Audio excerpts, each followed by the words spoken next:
2026 नोव्हेंबरला इथे aliens actually येणार आहेत आणि एलियन्स आणि आपला एनर्जेटिक इम्पॅक्ट खूप मोठा बसणार आहे सगळ्या धरतीला. सो हे पण बोललं जातंय. ऑकल्ट सायन्सेस मध्ये ह्याच्याबद्दल बोलतात, पण ऍज अ ग्लॅमोवेल कोच मी हे म्हणते की फक्त त्याच्यावर फोकस न करता आपल्याला रिझल्ट कशाने येईल हे बघू आपण. खूप ब्रेननी आपण त्याची चीरफाड करण्यापेक्षा की हे आहे तर हे करा.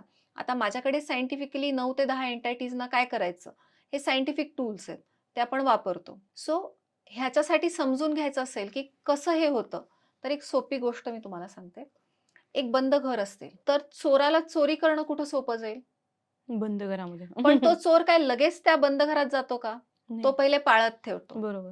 तो बघतो, रोज येतो बघतो काय चाललंय, की तिथे किती कोण नसतं, कुणी येतंय का, रात्री दार उघडतंय का? जेव्हा कुणीच येत नाही, तेव्हा 5व्या 6व्या दिवशी तो चोर त्या घरात येतो हं. आणि चोर त्या घरात येतो आणि तो 2-3 दिवस जरा शांत राहून बघतो.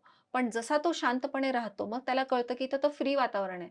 मी कितीही इथे चोरी करू शकतो, राहू शकतो, खाऊ-पिऊ शकतो. मग तो त्याच्या मित्रांना बोलवतो, त्याच्या शेजारच्यांना बोलवतो. फोन करेल, सांगेल, "या तुम्ही. अरे, इथं मजा आहे. इथे या, इथे या, इथे." तसंच एन्टायटीजचं होतं. म्हणजे एक माणूस जेव्हा निगेटिव्ह विचार करतो बघा, घरात जो सगळ्यात जास्त निगेटिव्ह थिंकर असतो ना, त्याची व्हायब्रेशन एकदम लो असते.